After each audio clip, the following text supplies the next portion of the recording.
भारत ने इस बार जो संदेश दिया है वह सिर्फ एक बयान नहीं बल्कि नेपाल के लिए सख्त चेतावनी है, क्योंकि नेपाल चाहे जितनी अपील कर ले, लेकिन भारत ने साफ कर दिया है कि वह अपनी जमीन पर चीन के किसी भी प्रोजेक्ट को आने नहीं देगा, खासकर तब जब उन प्रोजेक्ट से भारत को फायदा कम और खतरा ज्यादा दिखाई देता है। नेपाल को लग रहा है कि अगर चीन का BRI उसके जरिए भारत में घुस जाए तो नेपाल को बड़ा फायदा होगा, लेकिन भारत इसे अपने लिए एक बड़ा जोखिम मान रहा है। दरअसल मामला चीन के बेल्ट एंड रोड इनिशिएटिव यानी BRI का है, जो अभी नेपाल में आकर रुका हुआ पड़ा है, क्योंकि आगे बढ़ने के लिए उसे भारत की परमिशन चाहिए। चीन सीधे भारत से बात नहीं कर सकता, इसलिए उसने नेपाल को आगे कर दिया है ताकि नेपाल भारत को मनाए, लेकिन भारत का रुख एकदम साफ है।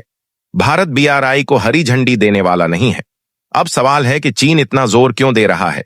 असल में चीन चाहता है कि नेपाल को गेटवे बनाकर वह भारत के पूर्वोत्तर राज्यों तक पहुंच बनाए। अरुणाचल प्रदेश, असम, मणिपुर, मेघालय, मिजोरम, नागालैंड और त्रिपुरा तक उसकी आसानी से एंट्री हो जाए।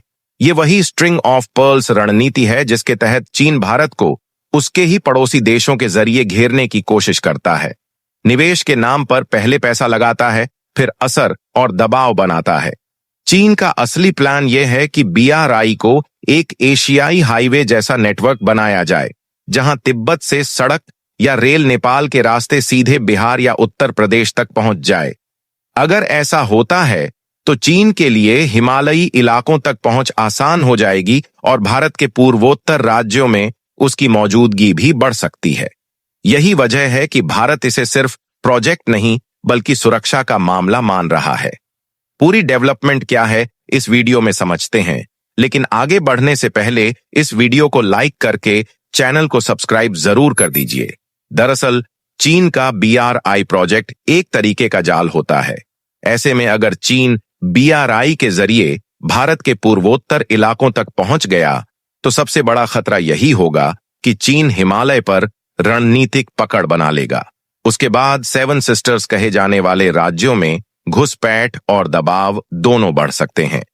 चीन पहले ही तिब्बत में सैन्य और सड़क नेटवर्क मजबूत कर चुका है ताकि दक्षिण एशिया पर किसी भी वक्त आर्थिक या सैन्य दबाव बनाया जा सके। ऐसे में भारत के लिए यह सिर्फ एक प्रोजेक्ट नहीं बल्कि राष्ट्रीय सुरक्षा से जुड़ा मुद्दा है। नेपाल की स्थिति भी अब किसी से छिपी नहीं है। चीन ने नेपाल को $3 बिलियन से ज्यादा का कर्ज दे रखा है, जिसकी वजह से नेपाल पर चीन का प्रभाव बढ़ चुका है और वह वही कर रहा है जो चीन चाहता है। नेपाल को लगता है कि चीन के साथ खड़े होकर उसे आर्थिक फायदा मिलेगा, लेकिन सच यह है कि नेपाल धीरे धीरे उसी डेब्ट ट्रैप का हिस्सा बनता जा रहा है जिससे श्रीलंका जैसे देश पहले ही बर्बाद हो चुके हैं। भारत शुरू से ही BRI को एक डेड ट्रैप कहता आया है और उसका विरोध करता आया है। भारत ने साफ कह दिया है कि नेपाल चाहे तो अपने हिस्से में BRI के प्रोजेक्ट चलाए, लेकिन भारत की जमीन पर कोई चीनी प्रोजेक्ट नहीं आएगा। न कोई रोड, न कोई हाईवे और न ही कोई ट्रेन कॉरिडोर जो चीन को भारत के अंदर लाए। BRI हो या चीन पाकिस्तान इकोनॉमिक कॉरिडोर, भारत दोनों का ही विरोध करता है, क्योंकि यह दोनों भारत की संप्रभुता को चोट पहुंचाते हैं। चीन पाकिस्तान इकोनॉमिक कॉरिडोर तो वैसे भी POK से होकर गुजरता है, जो भारत का हिस्सा है और उस पर पाकिस्तान का अवैध कब्जा है।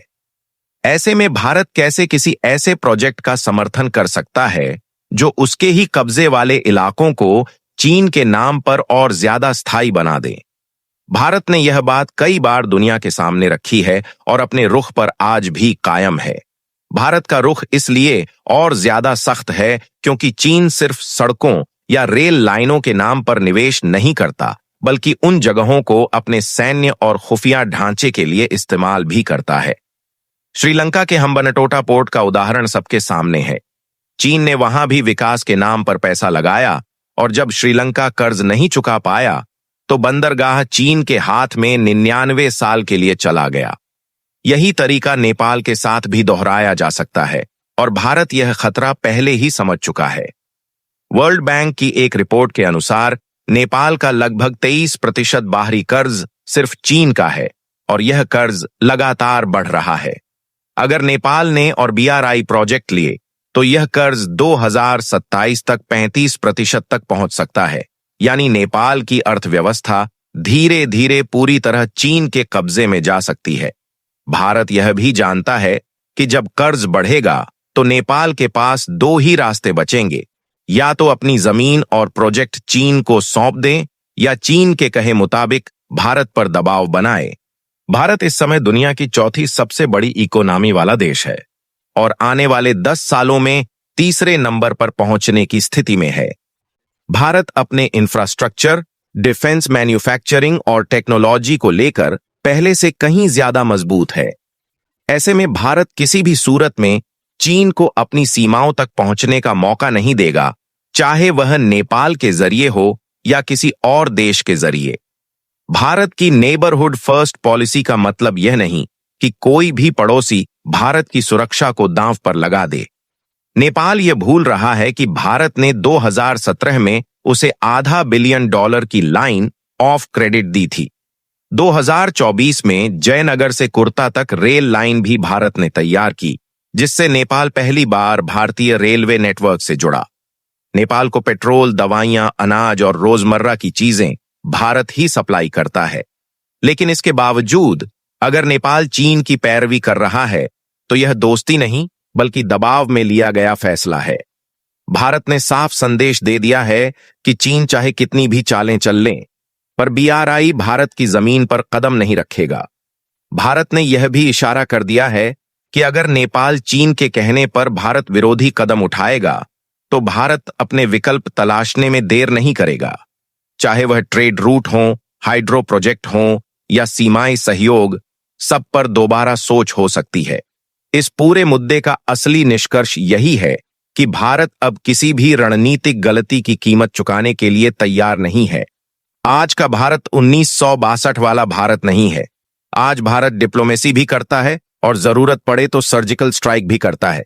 चीन चाहे नेपाल को आगे कर दे या किसी और देश को, भारत की सुरक्षा लाइन से आगे कोई नहीं बढ़ सकता। हालांकि यह बात भी सच है कि भारत और नेपाल के बीच संबंध किसी दुश्मनी पर नहीं बल्कि सांस्कृतिक और पारिवारिक रिश्तों पर टिका है। दोनों देशों के बीच खुली सीमा है जहां बिना पासपोर्ट और वीजा के लोग आते जाते हैं। लाखों नेपाली नागरिक भारत में काम करते हैं और हजारों भारतीय नेपाल में कारोबार करते हैं। दोनों देशों के बीच इतिहास, धर्म, भौगोलिक सरहद और भावनाएं साझा हैं, इसलिए भारत कभी नेपाल को विरोधी की नजर से नहीं देखता बल्कि एक करीबी पड़ोसी और मित्र के रूप में देखता है। व्यापार की बात करें तो नेपाल का सबसे बड़ा ट्रेड पार्टनर आज भी भारत ही है।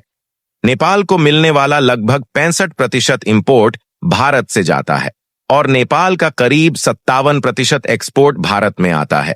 पेट्रोल, डीजल से लेकर दवाइयां, फूड प्रोडक्ट्स, LPG, बिजली, कपड़ा और औद्योगिक सामान नेपाल भारत से ही खरीदता है, जबकि नेपाल भारत को जड़ी बूटियां, घी, दालें, कार्डमम और तैयार गारमेंट्स एक्सपोर्ट करता है।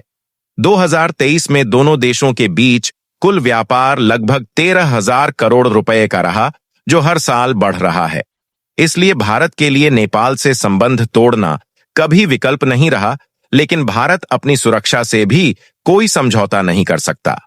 अब सवाल आपसे है, क्या नेपाल चीन के दबाव में आकर अपनी खुद की संप्रभुता भी खो देगा या फिर समय रहते भारत के साथ खड़ा रहेगा? अपनी राय नीचे कमेंट में जरूर बताइए और अगर वीडियो पसंद आया हो तो वीडियो को लाइक करें और चैनल से जुड़े रहने के लिए सब्सक्राइब करें ताकि हर बड़े मुद्दे पर सही जानकारी आप तक सबसे पहले पहुंचे। जय श्री राम।